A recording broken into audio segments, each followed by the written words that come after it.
우리 한번 기도하며 오늘 예배를 준비하며 나아가길 원하는데요. 하나님,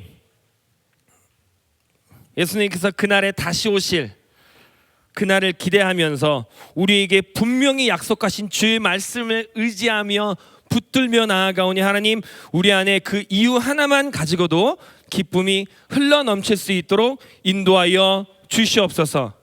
희년의 때가 선포될 때 모든 어두운 것들이 풀어지고 자유해지는 그날을 상상하며 하나님과 기쁘게 뛰놀며 나아갈 그날을 기대하며 나아가오니 우리 안에 기쁨이 흘러넘칠 수 있도록 인도하여 주시옵소서.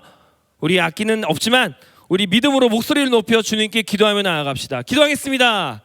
하나님, 나아갑니다. 시간 청년들이 나아가 주께 예배를 준비하며 주님의 다시 오심을 기대하며 나아갑니다. 오늘 주님께 찬양으로 올려드리며 그 기쁨으로 주님 앞에 나아가길 원하오니 주님 인도하여 주시옵고 역사하여 주시옵고 주님께서 우리에게 말씀하시는 그 약속 하나만으로 흥분으로 기쁨으로 주님께 찬송드리며 나아갈 수 있도록 인도하여 주시옵소서. 믿음으로 주님께 나아가오니 하나님 역사하여 주시고 어두움에 묶여있는 자들이 있다면 그 말씀 하나만 가지고 우리에게 자유를 허락하여 주시고 주님의 강을 흘려보내 주셔서 모든 것들이 자유해지고 풀어질 수 있도록 인도하여 주시옵소서. 세상이 감당할 수 없는, 세상이 이해할 수도 없는 그 주님의 사랑을 우리에게 부어주셨으니 주님 그 사랑을 찬양하며 나아갈 수 있도록 인도하여 주시옵소서. 하나님 감사합니다. 우리에게 하나님의 크신 사랑을 부어주옵시고 우리를 포기하지 않으시고 하나님의 크신 은혜와 능력을 부어주심에 감사드립니다.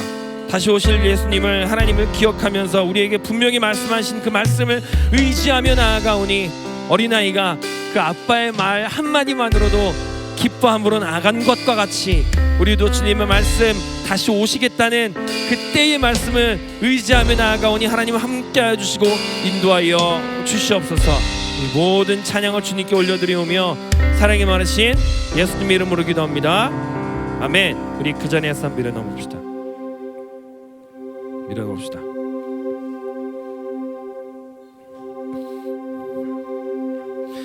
처음 듣는 찬양일 텐데 우리 가사를 보면서 기쁨으로 찬양했으면 좋겠어요. 찬양합시다. 높은 산들 흔들리고 태양은 춤을 추네. 모든 사람 하나 되어 예수 이름 부를 때 hey!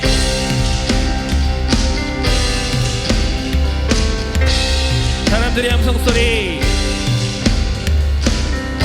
사람들의 함성소리, 거센 함성 듣나요? 가난한 자 노래하며 구원의 주 맞이하리. 오 주님 당신의 오심을, 오 주님 당신의 오심을 거친 바다처럼 흘러 모든 나라에 넘치니 전국에 문을 열어 우리 주의 길을 예비하세.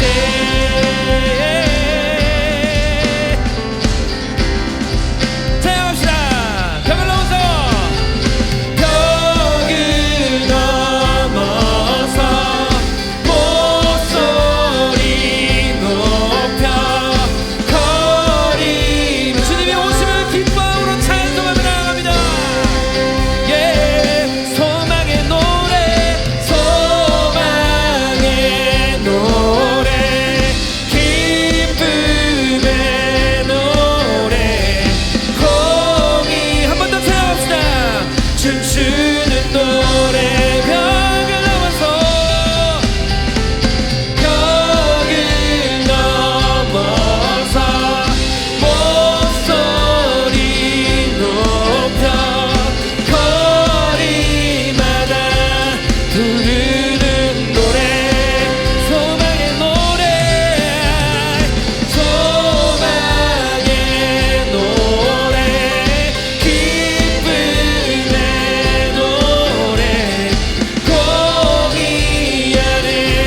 모든 어둠은 물러갈 것입니다.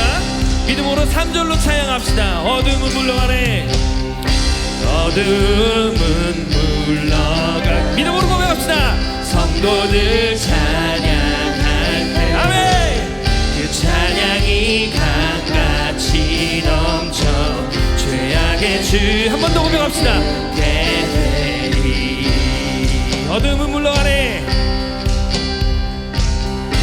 어둠은 우리들 찬양할 때 우리들 찬양할 때 그 찬양이 강같이 넘쳐 죄악의 줄을 끊게 되리. 오 주님 당신의 오실 때 인연의 나팔은 울리고 청년과 노인이 다 나와 아멘. 천국의 문을 열어 우리 주의 길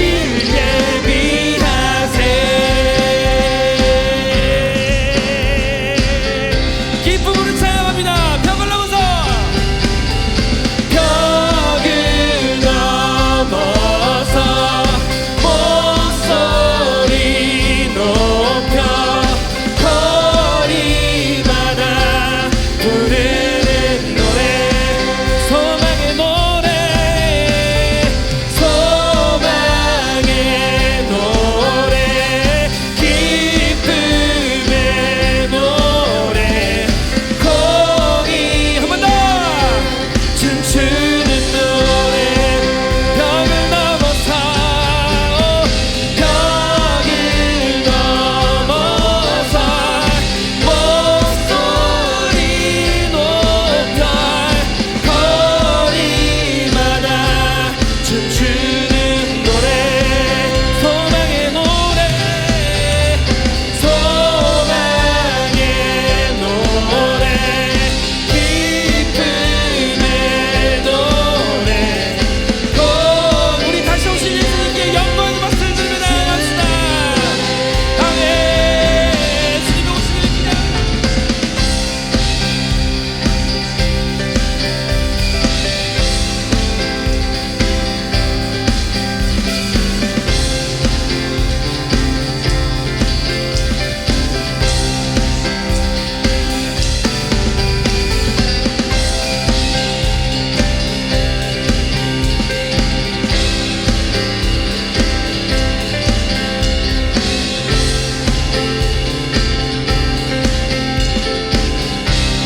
아멘. 자유하십니까? 하나님이 오신다는 그 약속 하나만으로도 여러분들 마음속에 자유가 임하고 있습니까? 우리 옆지체들에게 말씀하십시다. 이 시간 주님의 강이 흐르고 있습니다. 시작! 주님의 강이 흐르면 우리는 자유케 될 거예요.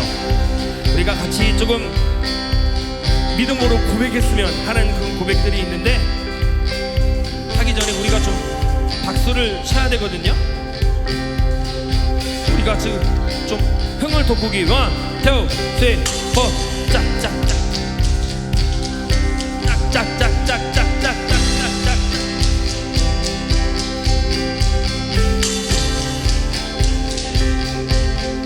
이렇게 하는 거예요. 찬양의 강이 흐르네. 1, 2, 3, 4 찬양의 강이 흐르네. 박자를 맞춰야지.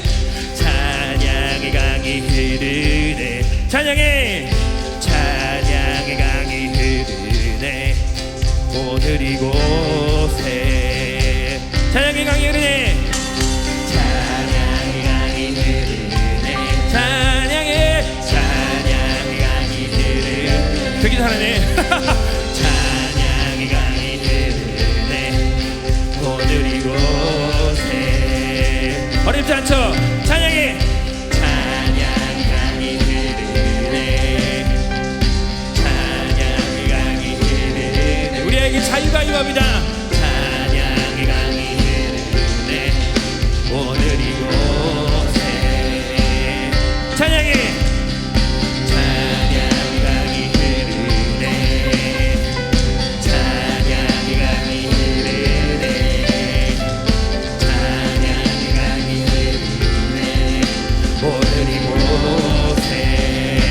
기쁨의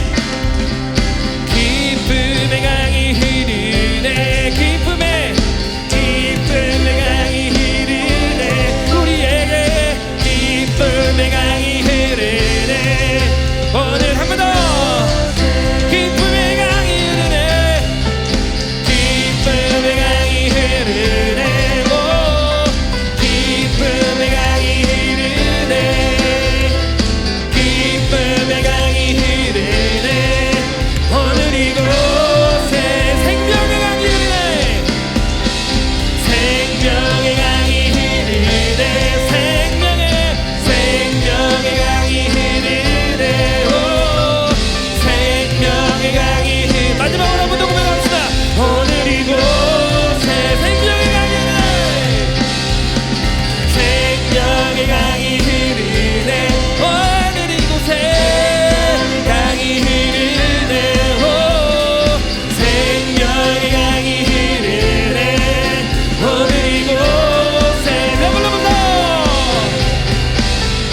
벽을 넘어서 목소리 높여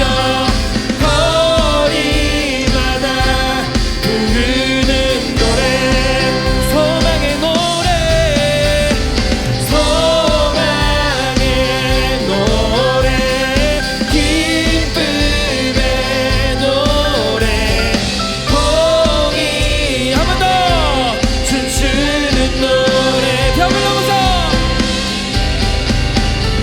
벽을 넘어서 모든 오심을 기뻐하며 나갑니다 모든 나라가 주님께 찬양하며 나아갈 것입니다 부르는 노래 소망의 노래 소망의 노래 기쁨의 노래 공의 안에 춤추는 노래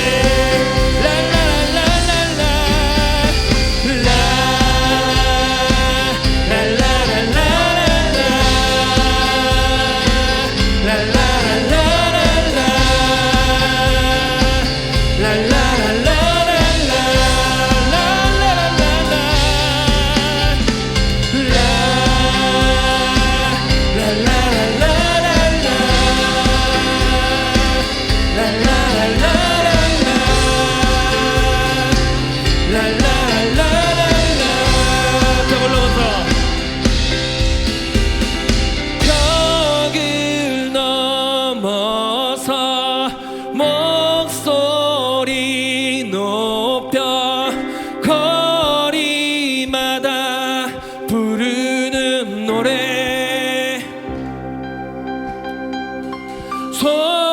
소망의 노래 기쁨의 노래 공의 안에 춤추는 노래 같이 한번 찬양합시다 벽을 넘어서 벽을 넘어서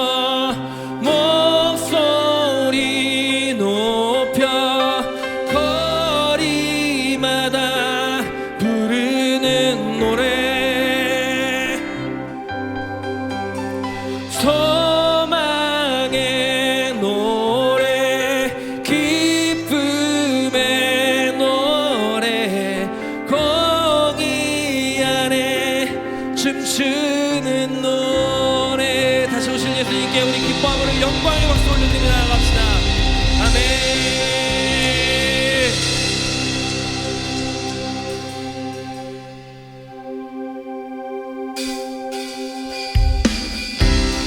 박수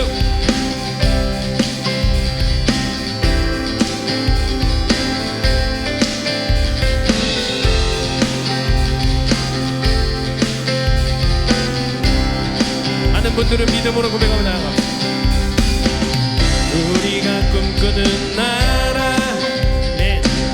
그곳은 우리의 고향 손에 잡히지는 않아도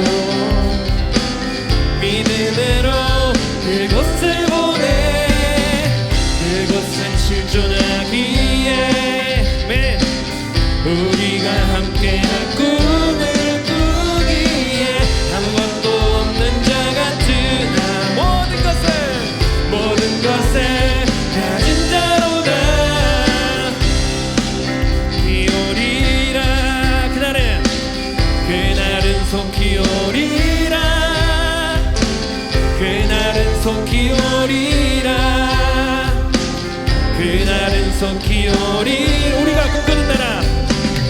우리가 꿈꾸는 나라 그곳은 우리의 고향 손에 잡히지는 않아도 믿음으로 그곳을 보내 그곳이 실존하기에 믿습니까? 우리가 함께한 꿈을 꾸기에 아무것도 없는 자 같으나 모든 것을 가진 자로다 사막의 샘이 넘쳐 흐르고 사자와 어린 양이 뛰노는 그곳 어린이 독사굴에 손 넣어도 되는 그곳엔 하나님의 나라가 사막의 샘이 넘쳐 흐르고 사자와 어린 양이 뛰노는 그곳 어린이 독사굴에 손 넣어도 되는 그곳엔 하나님의 나라가 우리가 꿈꾸는 나라 그곳은 우리의 고향 손에 잡히지는 않아도 믿음으로 그곳을 보내 그곳이 실존하기에 우리가 함께한 꿈을 꾸기에 아무것도 없는 자 같으나 모든 것을 가진 자로다 사막의 샘이 넘쳐 흐르고 사자와 어린 양이 뛰노는 그곳 어린이 독사굴에 손 넣어도 되는 그곳엔 하나님의 나라가 사막의 샘이 넘쳐 흐르고 사자와 어린 양이 뛰노는 그곳 어린이 독사 한 번 더 얻어도 되는 그곳엔 하나님의 나라 사막의 샘이 넘쳐 흐르고 사자와 어린 양이 뛰노는 그곳 어린이 독사굴에 손 넣어도 되는 그곳엔 하나님의 사막의 샘이 넘쳐 흐르고 사자와 어린 양이 뛰노는 그곳 어린이 독사굴에 손 넣어도 되는 그곳엔 하나님의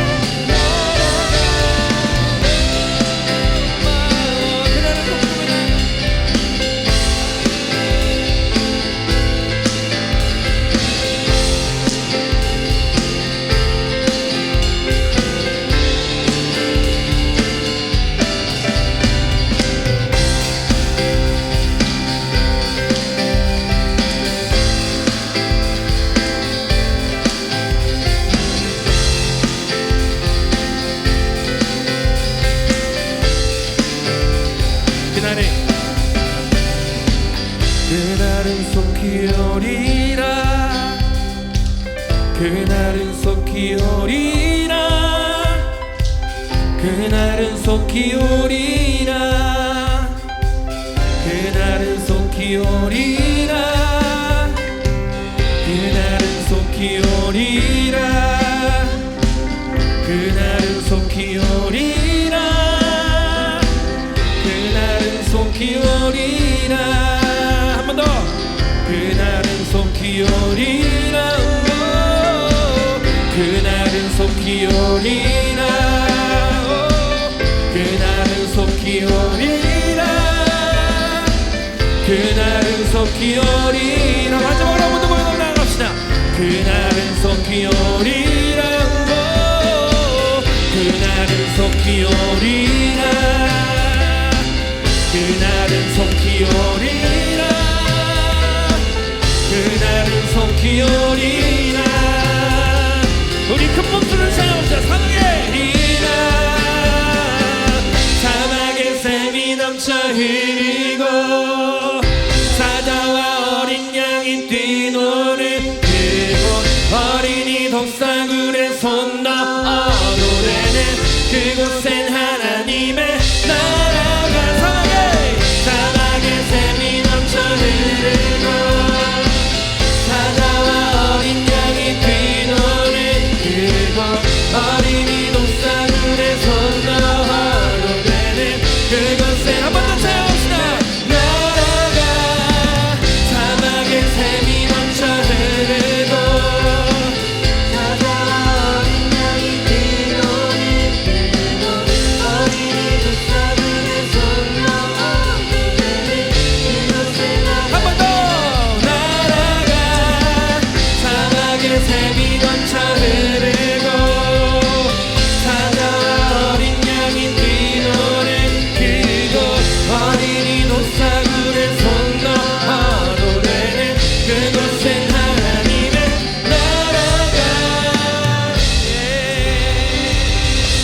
민족의 가슴마다 피 묻은 그리스도를 심어 이 땅에 푸르고 푸르 그리스도의 계절이 오게 하소서. 오게 하소서. 이 땅에 하나님의 나라가 이루어지게 하옵소서. 모든 사람의 마음과 교회와 가정에도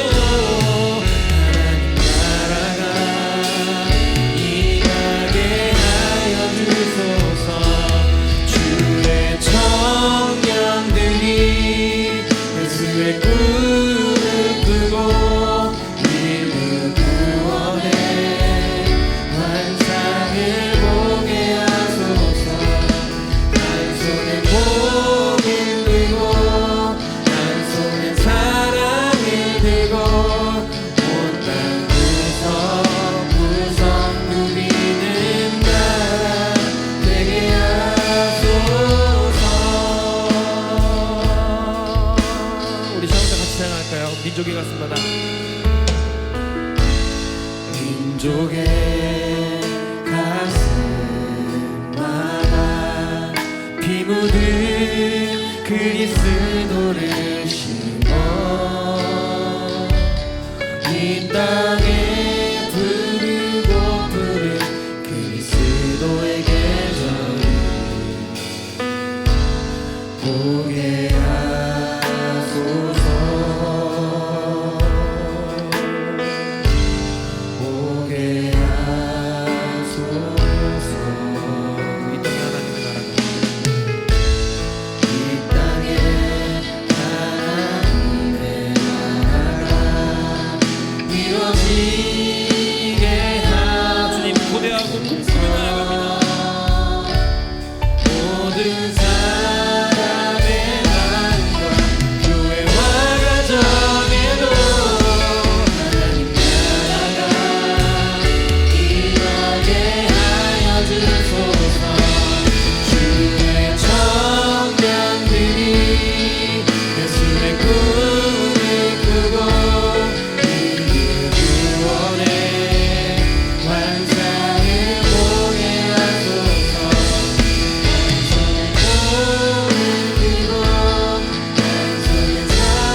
한 번 더 부르고 나갑시다. 주의 청년들이 주의 청년들이 예수의 꿈을 꾸고 그의 구원의 환상을 보게 하소서. 한 손에 꿈을 들고 한 손에 사랑을 들고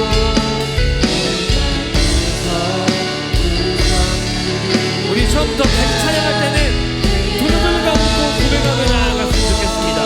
민족의 가슴마다 민족의 가슴마다 피 묻은 그리스도를 심어 이 땅에 부르고 부른 그리스도의 계절 오게 하소서. 오게 하소서. 이 땅에 하나님의 나라가 이 땅에 하나님의 나라가 이루어지게 하옵소서. 모든 사람의 마음과 교회와 가정에도 하나님 나라가 임하게 하여 주소서.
모든 그리스도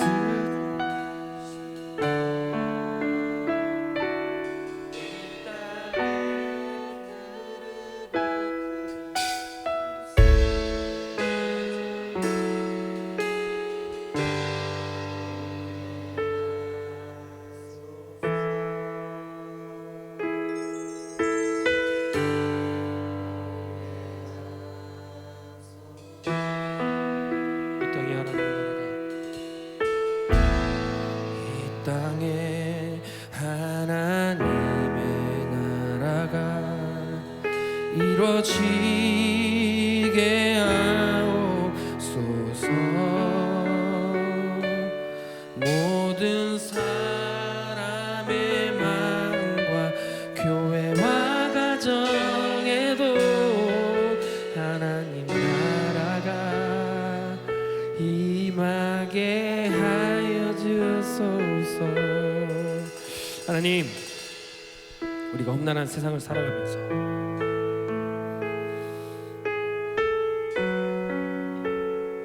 무너지지 않고 살아갈 수 있는 이유는 주님께서 우리에게 약속하신 다시 오실 예수님에 대한 기쁨이 우리 안에 있기 때문입니다.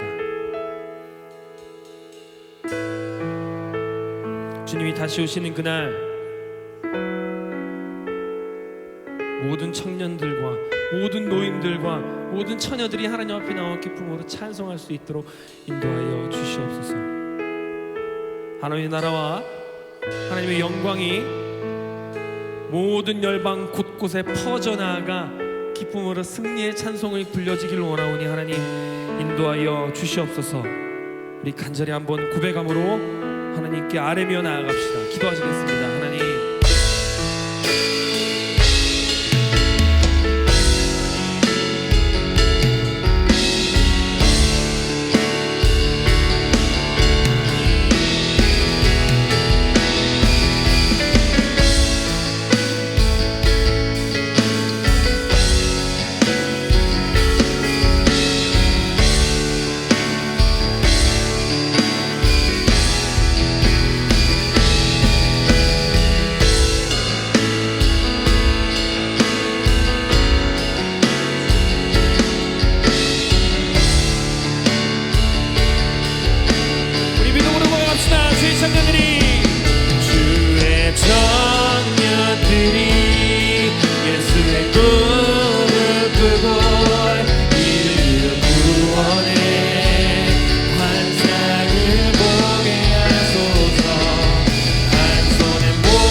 이 예배 시간 가운데 이미 임하신 주님 나타내 보여주시옵소서. 저희들의 능력으로는 하나님이 여기 계신 것을 알지를 못합니다. 하나님 보여주옵시고 나타내 보여주셔서 하나님의 영광의 은혜 안에 깊이 빠져나갈 수 있도록 인도하여 주시옵소서. 우리 안에 모든 것이 되신 주님, 주님의 강이 이 시간 이 자리에 흘러가고 있사오니 우리가 자유함으로 주님께 집중하며 나아가길 원하오니 하나님의 은혜 안에서 기쁨으로 나아갈 수 있도록 인도하여 주시옵소서라고 기도하고 오늘 말씀을 전하시는 강도사님을 위해 강력하게 기도하며 나아갑시다. 하나님 선포하시는 말씀 가운데에 모든 어두운 것들이 무너지고 하나님의 은혜 안에서 우리 청년들이 자유함으로 누리며 나아갈 수 있도록 인도하여 주시옵소서. 우리 주여 크게 한번 부르짖고 기도합니다. 주여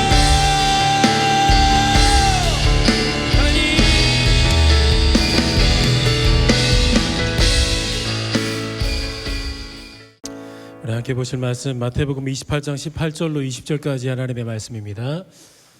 마태복음 28장 18절, 19절, 20절 세 구절 함께 보도록 하시죠. 마태복음 28장 18절, 19절, 20절 함께 보도록 하겠습니다. 자, 다 찾으셨나요? 자, 한 목소리로 읽도록 하겠습니다. 준비, 시작. 예수께서 나와 말씀하여 이르시되 하늘과 땅의 모든 권세를 내게 주셨으니 그러므로 너희는 가서 모든 민족을 제자로 삼아 아버지와 아들과 성령의 이름으로 세례를 베풀고 내가 너희에게 분부한 모든 것을 가르쳐 지키게 하라. 볼지어다 내가 세상 끝날까지 너희와 항상 함께 있으리라 하시니라. 아멘. 앞뒤 좌우 보시면서 반갑게 먼저 인사하십시다. 사랑합니다. 축복합니다. 존경합니다. 사랑합니다. 축복합니다. 존경합니다. 내가 안 보려고 했는데 지원이 표정이 너무 안 좋아가지고 갑자기 다크서클이 이제 턱 밑에까지 내려와서 지금 너무 힘들어서 우리 이따가 지원이 위해서 우리 힘차게 기도해 주십시다. 자, 우리 한 번 더 격려의 박수 잘 갔다 와 지원아. 우리 이따가 장로님 나오셔서 우리 지원이 위해서 또 같이 기도하고 그렇게 다시 한번 축복하고 격려하는 시간 갖도록 하시지요. 자, 우리 이번 주부터 3주간에 걸쳐서는 요한복음을 잠깐 멈추고요. 제자 시리즈라는 주제를 가지고 여러분들이랑 조금 뜨겁게 말씀을 나누고 싶은데요. 먼저 오늘은 마태복음 28장을 읽었지만 본문을 조목조목 한번 연구해보는 강의 설교라기보다는 제자에 대해서 전체적인 개론의 시간으로 먼저 말씀을 나누고요. 그 다음 주에는 자기 부인이라는 주제, 그리고 그 다음 주에는 믿음이라는 그 두 가지 주제를 가지고 여러분들이랑 말씀을 나누려고 해요. 사실 다다음 주에 제가 제자 수영회 작년 거기에서 자기 부인을 맡았는데 잘 됐다. 이번에 그러면은 청년들이랑 같이 자기 부인에 대해서도 좀 깊이 나눠보면 좋겠다 해가지고 지금 책만 한 10권 읽었어요. 진짜 자기 부인에 관련된 책만. 여러분들이랑 너무 나누고 싶은 얘기 많고 하나님께서 우리에게 발견하기를 원해 하시는 그 진리들이 있어서 여러분들 좀 가슴 뜨겁게 제가 준비하고 있거든요. 그래서 다음 주에는 자기 부인, 그 다음 주에는 믿음이라는 주제를 가지고 여러분이랑 좀 말씀을 나누도록 하겠습니다. 물론 제자도에 관련된 이 많은 내용들 중에 분명히 중요한 가치들이 많이 있어요. 자기 부인, 믿음, 뭐 다른 것들도 여러 가지가 있는데 만약에 저에게 제자도에 관해서 가장 중요한 본질 두 가지를 뽑으라 그러면 저는 서둘러서 자기 부인 그리고 믿음을 뽑을 것 같아요. 그래서 여러분들이랑 오늘은 제자, 그 다음에 그 다음 주까지 이렇게 말씀을 나누도록 하겠습니다.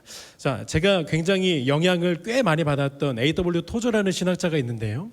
그 신학자가 이런 말을 했어요. 한번 잘 들어보세요. 참된 그리스도인이 되기를 원하십니까? 참된 그리스도인이 되기 원하신다면 먼저 제자가 되십시오. 이런 말을 굉장히 많이 했습니다. A.W. 토저라는 신학자가요. 근데 전 이 선포적인 가르침에 100번, 1000번 동의하고 공감하고 저 또한 많은 청년들에게 힘써서 외치고 싶은 선포적 진리의 말씀입니다. 수많은 사람들이 또 수많은 청년들이 분명히 기독교인이라고 고백은 하고 교회를 사랑한다고 해가지고 수많은 러브송들을 하나님 앞에 부르지만 정작 이 제자라는 이 아이덴티티에 과연 누구나 얼마나 집중을 하고 있을까? 제자라는 이 단어에 과연 얼마나 많은 청년들이 가슴 뜨거워하고 있는가? 아니면 그 제자라는 단어에 내 마음, 내 삶을 보니까 제자라는 단어가 어울리지 않아가지고 얼마나 마음 상해하고 있는가? 우리는 좀 뒤돌아볼 필요가 있는 것 같아요. 진중한 자세로 우리의 신앙을 돌아보고 다시 한번 우리의 정체성을 좀 살펴보는 시간이 있으면 좋을 것 같아요. 우리가 우리의 정체성을 다시 한번 인지하게 될 때 불명한 삶의 설계들이 자연 발생적으로 이렇게 전해지는 겁니다. 마치 육하 원칙처럼 내가 왜 무엇을 어떻게 막 이런 수많은 것들이 자연 발생적으로 정리가 되는 거예요. 뭐가 딱 섰을 때요? 나의 정체성, 내 정체성이 분명한 고목나무처럼 딱 견고해질 때 많은 것들이 정리가 된다는 거예요. 분명히 여러분들 느끼실 거예요. 전 세계 커피 시장에서 진짜 그냥 독보적으로 점유를 하고 있는 커피 메이커가 하나 있죠. 스타벅스. 근데 혹시 스타벅스에 대해서 좋지 않은 감정들이나 느낌들이 있으신 분들은 제가 먼저 좀 양해를 구할게요. 뭐 행간에는 스타벅스 뭐 프리메이슨 이런 이야기들도 있고 어디 유튜브에서 많은 것들이 막 떠돌고 다니고 있는데 그 영향들을 받으셔서 혹시 스타벅스에 대해서 좋지 않은 좋지 않은 감정들이 있으신 분들에게는 제가 먼저 조금 양해를 구할게요. 제가 앞으로 전개해 나가는 이 이야기 속에서 이 이야기는 참 우리에게 건강하게 적용이 될 수 있을 것 같아 가지고 제가 이렇게 딱 접목을 시키거든요. 이 스타벅스라는 메이커를 1987년도에 저랑 데인 선생님이 태어나고 그 다음 연도에 하워드 슐츠라는 사람이 그 메이커를 딱 인수하면서부터 이 스타벅스라는 메이커가 커피 시장에서 폭발적인 역사를 만들어내기 시작했습니다. 그리고 이 하워드 슐츠라는 사람이 1987년도부터 한 2000년도까지 CEO로 경영을 하고 있었는데 2000년도에 내 열정과 나의 어떠한 지혜와 명석함이 예전 같지가 않구나 해서 이 CEO의 자리를 그만두고 이사진으로 물러났습니다. 다른 사람에게 이 경영진을 넘겼어요. 그래서 2000년도에 CEO를 맡았던 사람이 나이키랑 월트 디즈니 이사를 경임했었던 오린 스미스라는 사람이었습니다. 이 오린 스미스라는 사람이 2000년부터 2005년도까지 CEO를 맡았고, 근데 그 5년 후에 누가 맡았냐면 제 3대 CEO가 짐 도널드라는 사람이에요. 이 짐 도널드라는 사람이 가지고 있었던 경영의 뚜렷한 색깔이 뭐냐면 여러분 사업 확장의 색깔이었습니다. 그래서 이 사람 짐 도널드라는 사람이 CEO를 부임하고 나서 2년도 안 돼가지고 전 세계에 몇만 개의 스타벅스 매장이 생겼냐면은 2만 개의 매장이 전 세계에 확장됐습니다. 그러니까 엄청난 확장에 대한 색깔을 가지고 이 짐 도널드라는 사람이 부임하자마자 밀어붙이기 시작했던 거예요. 여러분 그래서 스타벅스 주가가 어떻게 됐는지 아세요? 42%가 폭락했습니다. 완전 땅바닥을 곤두박질 쳤습니다. 그래서 원인을 분석해 보니까 1대 CEO였던 1987년도에 그 경영권을 인수받고 폭발적으로 붐을 일으켰던 그 하워드 슐츠가 가장 처음 집중했던 편안한 마음으로 누구든지 와서 커피를 마실 수 있는 그 분위기를 찾아볼 수 없다는 거예요. 왜냐하면 엄청난 무리한 사업 확장으로 인해 가지고 그 안에 커피 말고 비본질적인 것들, 비중심적인 것들이 꽉 채우고 있었습니다. DVD를 판매하기 시작했어요. 도서들을 판매하기 시작했어요. 수많은 것들을 그 매장 안에서 막 판매하고 어떤 디자인들을 만드니까 어떤 인테리어들에 너무나도 많은 것들을 쏟아버리니까 갑자기 그런 것들이 사라지게 된 거예요.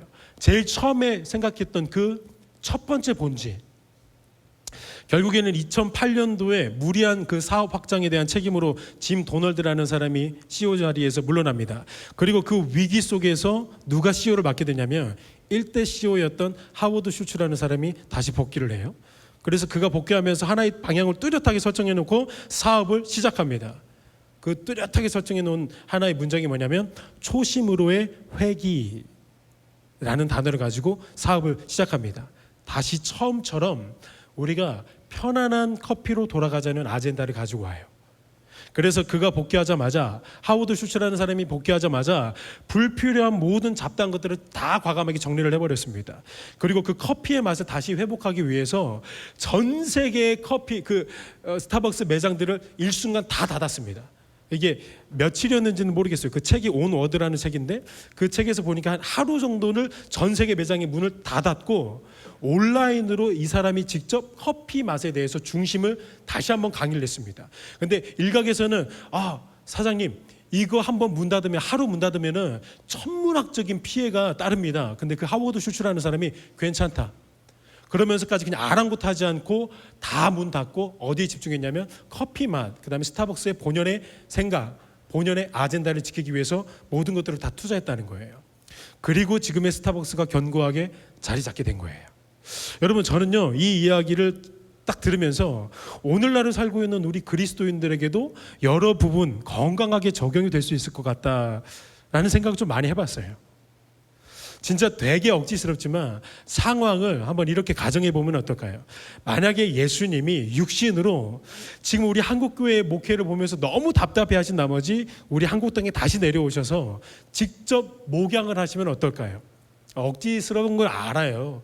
근데 억지스럽지만 예수님이 직접 오셔서 목양을 하신다면 저를 그냥 저기에다가 사임시켜 놓고 예수님이 직접 여기 오셔가지고 우리 청년 공동체에 목양을 하신다면 과연 예수님은 어떻게 사역을 하셨을까요? 스타벅스 3대 CEO였던 그 짐 도널드처럼 막 교회를 확장하는데 온 힘을 쏟을까요? 세상의 사람들한테 지탄을 받든지 뭘 받든지 상관도 안 하고 오직 교회를 끊임없이 살찌우기 위해서 본질이 아닌 그 비본질적인 것들을 계속해서 첨가하는데 엄청난 노력과 투자를 하실까요? 제가 이 자리에서 감히 확신합니다. 만약에 예수님께서 이곳에 오셔서 직접 목양을 하신다, 이 한국 땅에 오셔서 다시 한번 예수님이 목양을 하신다, 예수님은, 우리 주 하나님이신 예수님은 한 사람의 제자를 세우는데 당신의 모든 힘과 모든 열정과 모든 시간들을 다 투자하실 겁니다. 2000년 전에도 그러셨고 2000년 후인 지금도 그러실 것이고 다음 앞으로도 혹시라도 그런 일들이 생긴다면 우리 예수님은 그렇게 하실 겁니다. 왜냐하면 겉으로는 갑옷을 입고 있는 그 1000명, 10,000명의 군사들보다 볼품없어 보이는 그 물맷돌 5개를 가진 다윗 같은 믿음의 제자, 믿음의 용사가 블레셋 장군이었던 골리앗을 무찌를 수 있기 때문입니다. 갑옷은 아주 그냥 휘황찬란하게 입고 있다 할지라도 블레셋 앞에 아무것도 움직이지도 않고 어떤 음성에도 기웃거리지 않고 반응하지 않는 그 1000명, 10,000명의 군사들보다 아무것도 가진 것 없지만 자기가 평상시에 맨날 들고 다녔던 그 물맷돌 고작 5개지만 그 5개를 가지고 하나님을 경외하는 마음으로 나아갈 수 있는 그 한 사람이 블레셋을 무찌르게 되는 겁니다. 그래서 우리 예수님은 한 사람의 제자를 세우는데 당신의 모든 열정들을 다 투자하실 거라고 저는 확신합니다. 저희 신학자들한테 굉장히 유명한 목사님인데요, 저기 부에노스아이레스에서 목회를 하고 계시는 후안 카를로스 목사님이 계세요. 근데 이분이 제자입니까라는 정말 기념비적인 책을 썼습니다. 여러분 혹시라도 다음에 여유가 되시면은 그거 한번 꼭 읽어보세요. 제자입니까? 이거 거의 저희한테 필독서거든요. 근데 이 책이 어떻게 나오게 됐냐면 그분이 부에노스아이레스에 있는 한 교회에 부임을 했습니다. 근데 부임할 때 당시 성도들이 몇 명이었냐면 184명이었대요. 근데 이분이 2년 동안 정말 진짜 미친 사람처럼 기계처럼 자기뿐만 아니고 모든 부교육자들을 기계 돌리듯이 계속 돌렸대요. 하루에 16시간 아니면 18시간 동안 일을 시켰대요. 만약에 저한테 그렇게 시키면은 저 어떻게 할까요? 18시간 동안 막 일을 시키면서 2년 후에 몇 명이 됐냐면 184명에서 거의 600명을 찍어버렸답니다. 그 당시에 부에노스아이레스에서는 정말로 전무후무한 기록이었대요. 근데 그렇게 600명을 헤아리게 되면서 훌륭하게 돌아가고 있는 것 같이 느꼈는데 이 목사님에게 하루는 성령님의 강한 질책을 쏟아내기 시작했다고 해요. 그분이 그 제자입니까? 라는 책에서 이렇게 말하더라고요. 너는 코카콜라 회사가 코카콜라를 파는 것과 똑같은 방식으로 리더스 다이제스트사가 잡지와 책을 파는 것과 똑같은 방법으로 사역을 하고 있다. 너는 조금도 지금 자라나고 있지 않다. 너의 생각에는 지금 교인 수를 늘렸다고 해서 잘하고 있다고 생각하는 모양인데 그것은 결코 잘하는 것이 아니라 살이 쪄가는 것이다. 184명이었던 어린아이였지만 지금은 600명의 갓난아기를 돌보고 있는 양육사에 불과하다. 성령님이 강한 질책을 하셨다는 거예요. 그래서 이 오르티즈 목사님이 이 성령님의 강한 책망 앞에 회개하면서 돌이키고 그 다음에 자신의 모든 목회 방향을 오직 한 군데에 집중했습니다. 그가 성령의 거룩한 뜨거움으로 설정한 하나의 방향이 바로 제자입니다. 그러면서 제자입니까? 라는 책이 기념비적으로 탄생하게 된 거예요.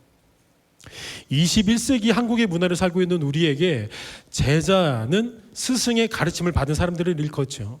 솔직하게 말해서 그냥 가르침을 받은 정도로만 이미 스승과 제자라는 단어를 성립시키는 게 우리 한국의 문화예요. 저도 보니까 저는 별로 큰 영향을 안 받았는데 누가 자기의 스승이래요. 제가 누구의 스승이래요. 박용광 나의 제자야. 난 그 사람을 스승이라고 생각해 본 적은 없는데 그분이 나를 계속해서 제자라고 말하는 거예요. 근데 반대로 생각해 보니까 나도 누군가를 제자라고 말하고 있어요. 한국의 문화는 그냥 가르치고 조금 돌봐주면은 스승이고 제자, 이러한 통념들이 인식되어지고 하고 있는데 성경은 2000년 전에 유대 땅, 팔레스타인 땅의 문화 안에서 쓰여진 책이죠. 당시 21세기가 아닌 그 당시의 제자라는 단어가 어떻게 쓰여졌는지가 우리가 굉장히 중요하게 반응해야 되는 제목입니다. 예수님 당시에 제자라는 단어가 어떤 의미로 해석되어졌었냐면은 도제 제도와 직접적으로 연결이 되어 있었습니다.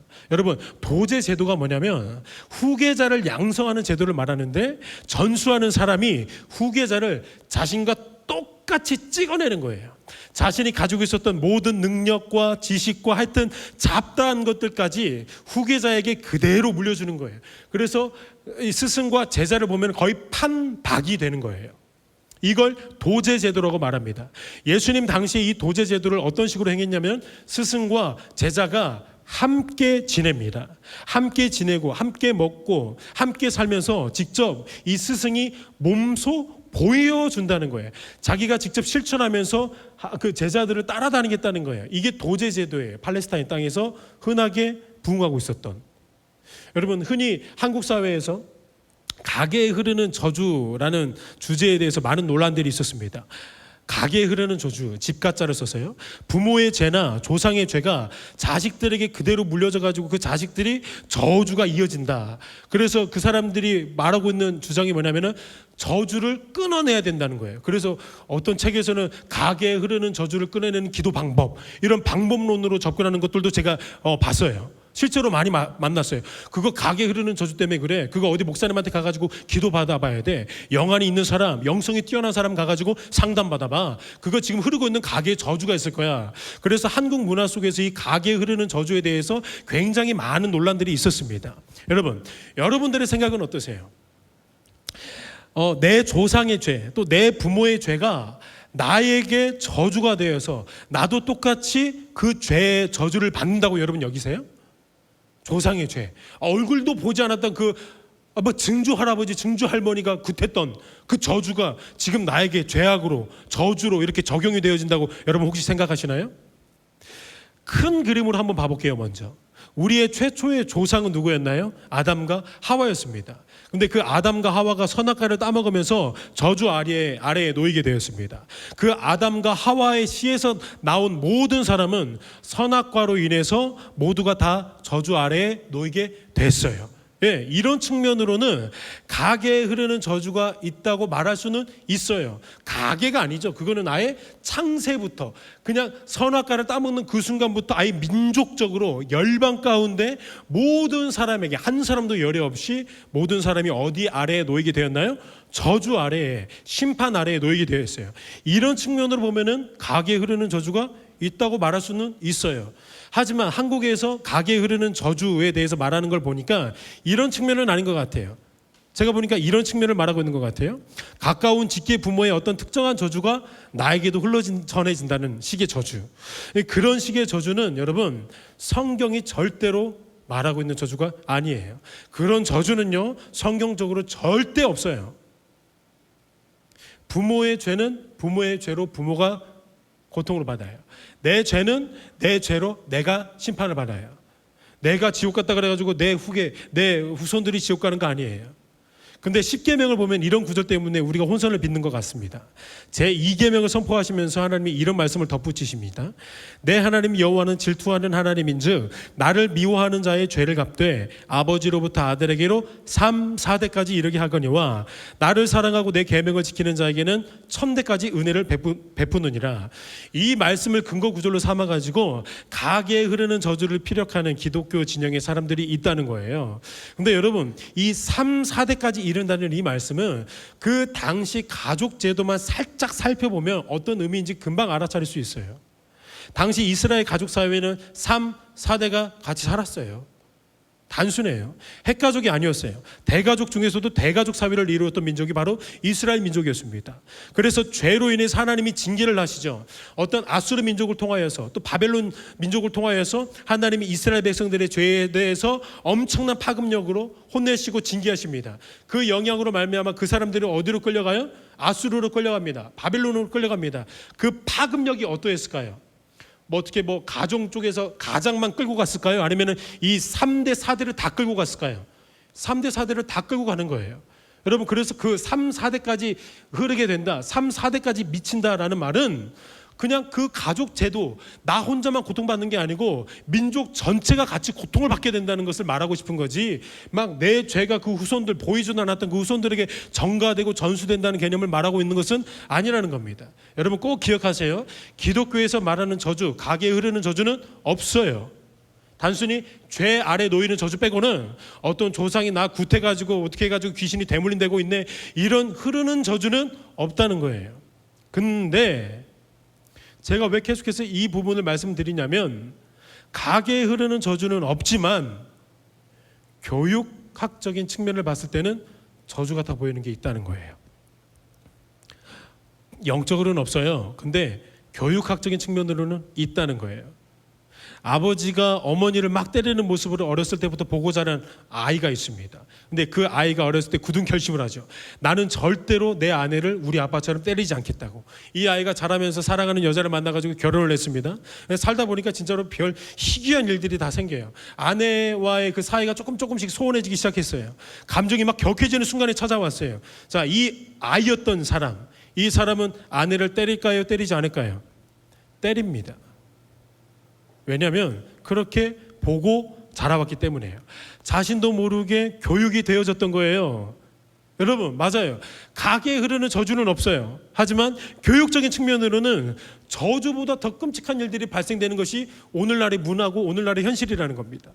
왜냐하면 사람은, 저와 여러분은 직접 보는 것에서 자연스럽게 교육받는 존재이기 때문이에요. 하나님이 그렇게 우리를 창조하셨어요. 그런 교육에 영향을 받도록 하나님이 창조하셨다는 거예요. 우리가 그런 존재라는 겁니다. 다시 말해서 직접 보는 것에서 진정한 교육의 영향을 선명하게 받는 존재라는 겁니다. 자, 이 영향을 받는 존재라는 것을 예수 그리스도께서 아시고 예수님이 어떠한 교육의 모습을 보이셨냐, 그분은 충분히 그냥 말씀 하나로, 어마어마한 설교 하나로 예수님이 모든 사람들을 확 끌어당길 수 있는 원초적인 능력이 있으신 분이셨습니다. 전능하신 분이셨습니다. 근데 그 능력이 있으신 그 예수님께서 제자들에게 3년 동안, 길게는 3년 반 동안 무엇을 하셨냐? 직접 보이셨어요. 그 12 제자들에게 당신의 거룩함을 보이셨다는 거예요. 발을 씻기는 모습을 보이셨습니다. 가난한 자들을 직접 찾아가셨습니다. 긍휼의 마음으로 전도하는 모습을 예수님이 보이셨어요. 자신을 못 박은 사람들 향하여서 십자가에서 용서의 기도를 하고 있는 그 모습을 제자들에게, 무리들에게 보이셨다는 거예요. 분명히 그분은 말씀 하나로 다 하실 수 있었음에도 불구하고 우리가 보는 데서 교육받는 존재라는 걸 예수님이 인정하시고 직접 친히 보이셨다는 겁니다. 예수님 당시의 도제제도, 제자가 여러분 어떻게 길러졌습니까? 스승과 제자가 함께 지냅니다. 함께 지내면서 이 스승의 모습을 제자가 보게 되는 겁니다. 그래서 이 제자의 삶에서 스승의 모습이 자연스럽게 투영되어지고 비추어지게 되는 거예요. 제가 런닝맨이라는 프로그램을 되게 좋아했었어요. 지금은 솔직히 별로 보지도 않는데 예전에는 정말로 챙겨볼 정도로 정말로 좋아했었는데, 그 있잖아요, 방울 레이스를 굉장히 짜릿하게 보고 쫄깃하게 봤던 기억이 있어요. 방울 레이스가 없어지면서 시청률을 놓쳤어요. 시청자 한 명을 놓쳤어요. 그 정도로 제가 런닝맨을 좋아했었는데, 그 런닝맨에서 송지효라는 사람이 굉장히 큰 인기를 얻었죠. 그 송지효 씨가 후에 꽤 오랜 시간 동안 런닝맨을 하고 그 사람들과 함께 지내고 난 다음에 어떤 언론의 한 인터뷰에서 이런 말을 했다고 하더라고요. 송지효 씨가 이런 말을 합니다. 유재석이라는 사람과 내가 함께 지내면서 제 안에 가지고 있었던 행복의 기준과 가치가 바뀌었습니다. 송지효 씨가 이런 말을 했었어요. 함께 지내고 함께 밥 먹고 함께 막 이야기하면서 자연스럽게 자기 안에서 뭐가 바뀌었다는 겁니다. 자신이 그 사람으로부터 커다란 영향을 함께 지내면서 받았다고 인정하고 고백하는 거예요. 우리가 제자가 되어지는 것이 꼭 이런 과정입니다. 예수님과 먼저 함께해요. 예수님을 가까이 대하면서 내 안에 자연스럽게 발견되어지는 변화들, 삶의 변화들, 예수님을 만나면 절대로 변화가 없을 수가 없습니다. 예수님을 만나고 또 예수님을 알아가고 예수님의 가르침 속에서 내가 예수로 반응할 때 내 안에 뭔가 변화가 일어나는 거예요. 그리고 그 변화는 또 다른 변화를 낳죠. 그리고 그 또 다른 변화는 어디에서 또 다른 변화를 낳지요. 변화가 변화를, 변화가 변화를. 이것을 기대하셔서 우리 예수님은 그 변화의 중점이 될 것 같았던 그 제자들에게 뭐라고 말씀하셨냐? 너희는 이제 가라. 모든 민족에게 가라고 말씀하시는 거예요. 여러분 잘 생각해 봐야 돼요.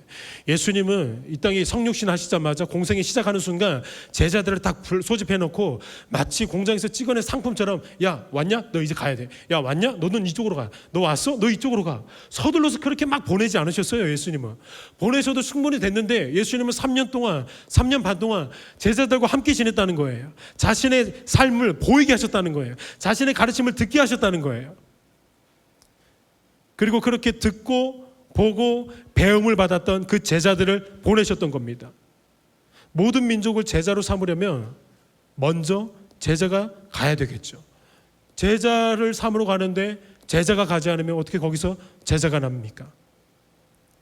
일각에서는 이렇게 말합니다. 우리 기독교에는 나이키 정신이 필요하대요. 여러분 나이키 정신, 나이키가 주장하는 슬로건이 뭔지 아세요? Just do it. 그냥 가봐. 일단 해봐. 이게 나이키의 정신이에요. 이게 우리 기독교에 필요하대요. 야 일단 가봐. 일단 해봐. 선교지? 마음 왔어? 일단 가. 그게 기독교에 필요하다고 해요. 일각에서는. 여러분 정말 우리에게 서둘러서 필요한 정신이 나이키 정신인가요? 일단 해봐? 일단 가봐? 하여튼 그냥 먼저 해봐? 이게 정말로 우리에게 서둘러서 필요한 정신인가요? 우리는 계속해서 가 여기에 정신을 팔아놨었습니다. 그런데 저는 여러분들에게 이 순간에 이렇게 말씀드리고 싶습니다. 기독교 정신은 절대로 고가 아니에요. 여러분 꼭 기억하셔야 돼요. 기독교 정신은 고가 아니에요. 기독교 정신은 제자예요. 나이키 정신 잠시 내려놓으시고 먼저 우리가 제자라는 단어에 모든 초점을 맞춰야 되는 거예요. 제자가 가는 곳에 제자가 일어납니다. 예수님이 성육신 하시자마자 제자들에게 급하게, 야 빨리 모든 민족에게 너 고해야 돼. 고해야 돼. 이렇게 말씀하시지 않으셨어요. 예수님은 먼저 그들과 함께 거하시면서 가르치셨어요. 제자로 만드셨던 거죠. 이게 첫 번째 스텝입니다. 그리고 제자로 만들어졌어요. 빛의 자녀가 됐어요. 그 사람을 보니까 빛으로 너무나도 빛나고 있어요. 그러면 빛들끼리 모여 있어서는 안 되죠. 그때 우리 예수님이 이렇게 말합니다. 그때 나이키 정신이 필요하다고. 고! 빛들끼리는 모여있으면 안 돼요. 누가 더 빛나는가 서로 싸우게 된단 말이에요. 자신이 얼마나 빛나는지도 몰라요. 그 빛된 존재들은 어떻게 해야 돼요? 그때는 go. 네, 그때는 모든 민족에게 가야 됩니다.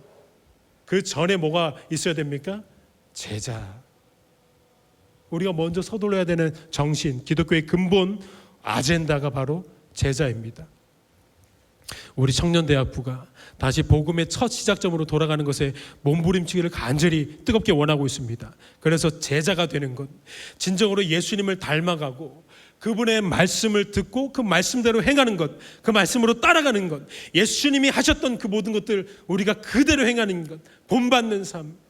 그래서 제자가 모든 민족에게 흩어질 때 모든 민족에게서 제자들이 생겨나는 것, 이 모든 제자됨의 첫 단추는 예수와 함께 살면서 그분의 모습을 먼저 바라보고 그분의 가르침 속에서 우리가 깊이 묵상되어지면서 순종의 열매와 순종의 자리로 나아가는 것. 여러분 이게 가장 먼저 있어야 되는 겁니다. 그러고 나서 우리 예수님이 이렇게 말씀하실 겁니다. Go. 그때는 just do it. 그냥 해봐예요. 왜냐하면 빛이기 때문입니다. 여러분 이 시간에 우리 함께 찬양으로 하나님을 만나기를 원하는데요. 여러분들에게 조금 생소한 찬양일 수도 있는데 이 가사의 고백이 우리 청년 공동체의 고백이 되기를 원하고 이 예배 가운데 하나님 앞에 올려드리는 고백이 되기를 진심으로 소망합니다.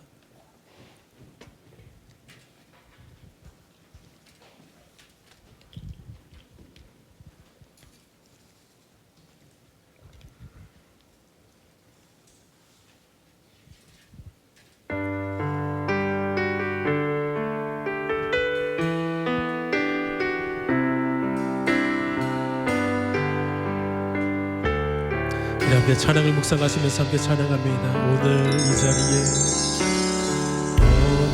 이 자리에 모인 우리 어린 양의 예수 따라가는 우리 되게 하소서. 성령의 충만한 성령의 충만한 임재 안에 어둡던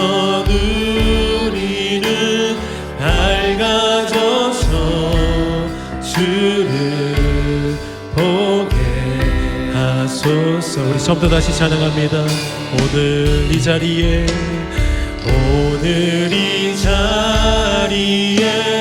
모인 우리 어린 양의 예수 따라가는 우리 되게 하소서.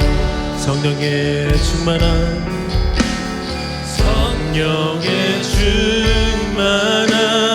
임재 안에 어둡던 우리는 밝아져서 주를 보게 하소서. 당신의 겸손함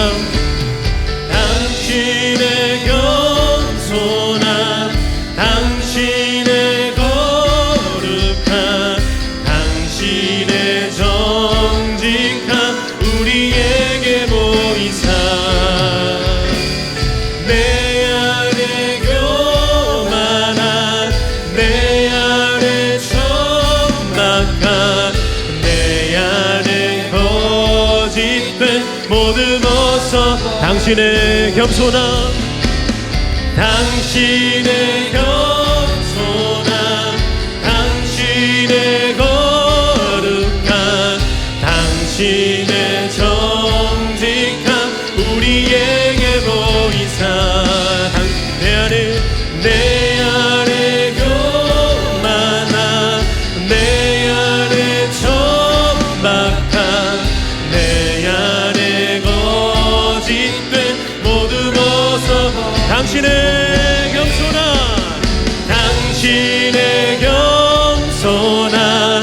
당신의 거룩한 당신의 정직함 우리에게 보인 내 안에 교만함 내 안에 교만함 내 안에 천박함 내 안에 거짓된 모두 우리 한 번 더 찬양합시다.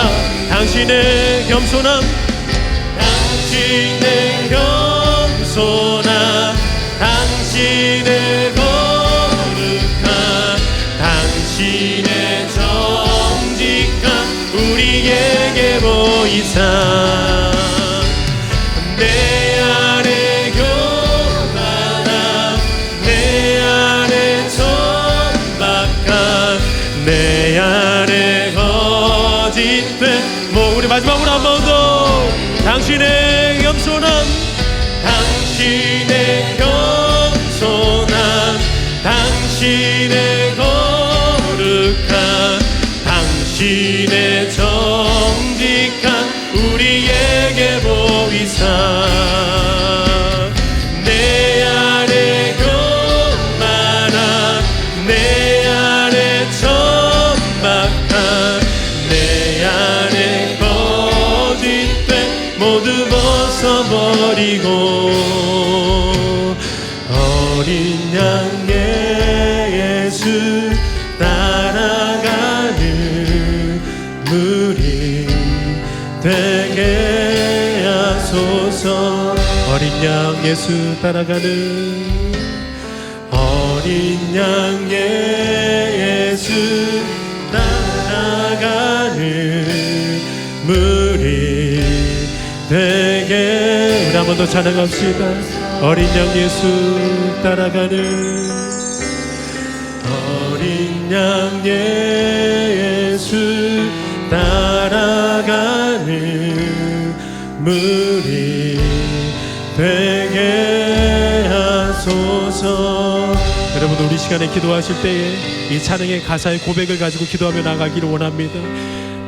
우리가 예수 그리스도의 그 거룩함을 볼 때에 우리 예수 그리스도의 그 정직함과 겸손함을 볼 때에 내가 얼마나 천박하게 살았는지 내가 얼마나 교만하게 살았는지를 우리가 느낄 수 있습니다. 우리 예수님 우리에게 이렇게 말씀하십니다. 나를 먼저 보라고 말씀하십니다. 내가 주 예수 그리스도 안에 먼저 거할 때에 우리가 진정한 제자가 될 수 있다 우리 예수님이 말씀하십니다. 이 시간에 진정한 제자가 되기를 원하시는 분들 우리 예수님을 바라보기를 내가 소망합니다.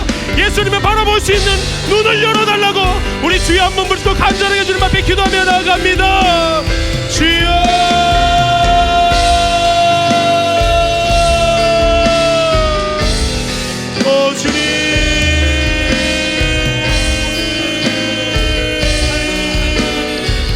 주님,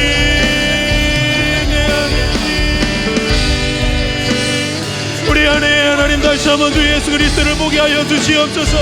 우리가 먼저 주 예수 그리스도를 만나고 예수 그리스도의 그 거룩하심을 본받게 하기를 원합니다.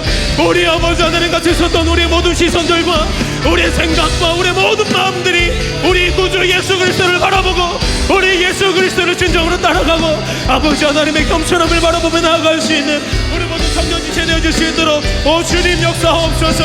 아버지 하나님을 바라보기를 원합니다. 예수 그리스도를 바라보기를 원합니다. 우리가 진정한 제자가 되고 어린 양을 따라가고 주의 진리의 말씀 가운데 우리가 아버지 하나님 거룩하여 줄 때에 우리가 세상 가운데 제자의 삶을 살아갈 수 있습니다. 제자가 제자를 낳을 수가 있습니다. 우리 가운데 아버지 하나님 예수의 성령으로 말미암아 충만하게 하시고 거룩하게 하시고 주님 바라볼 수 있는 놀라운 은혜를 허락하여 주시옵소서. 주님 도와주시옵소서. 오늘도 우리의 예배를 받으시고 우리가 성령을 함께하고 계시는 만군의 주 여호와 하나님, 우리가 진정으로 제자라는 단어에 가슴 뛰기를 원합니다. 그저 한번 한호하고 끝나는 것이 아니고 어려움과 세상의 그 환난의 쓰나미가 왔을 때 넘어지는 그런 청년들이 아니고 오직 예수 그리스도의 그 인내를 배우는 사람들 되기를 원하고 예수 그리스도의 그 기도의 모습과 예수 그리스도의 긍휼과 자비와 인자와 사랑의 모습을 우리가 아버지 하나님 닮아가는 사람들 되어져서 세상 가운데 예수 그리스도를 비추며 예수 그리스도를 살아내며 예수 그리스도의 진리의 거룩함으로 승리할 수 있는 우리 청년 공동체 되어질 수 있도록 은혜를 허락하여 주시옵소서. 끊임없이 성령으로 우리를 진리로 거룩하게 하여 주셔서 예수 그리스도를 보게 하셔서 예수 그리스도를 닮아낼 수 있는 놀라운 은혜가 있을 줄로 믿사옵니다. 특별히 아버지 하나님 이 시간에도 변함없는 예물 드린 손길들 위하여 주님 앞에 기도합니다. 변함없는 실비주 예물 하나님 앞에 바칩니다. 주정헌금 예물 하나님 앞에 정성껏 바칩니다. 하나님 예물 가운데 축복하여 주셔서 우리가 더욱더 예수 그리스도를 따라가는 곳에 아름답고 가치 있게 쓰일 수 있는 은혜를 허락하여 주시옵소서. 드린 손길 위에 드리지 못한 손길 위에도 오직 예수 그리스도를 선명하게 바라볼 수 있는 놀라운 축복을 허락하여 주시고 매 순간마다 어떤 삶과 환경 속에서도 예수님을 조금 더 알아가며 사랑할 수 있는 가장 놀랍고 가장 놀랍고 경이로운 축복을 허락하여 주옵소서. 오늘도 예배 가운데 영광 받으실 주님을 찬양하며 예수 그리스도 이름으로 기도드립니다. 아멘. 우리 예배를 받으신 하나님 앞에 영광의 박수 올려드리십시다. 주님 감사합니다.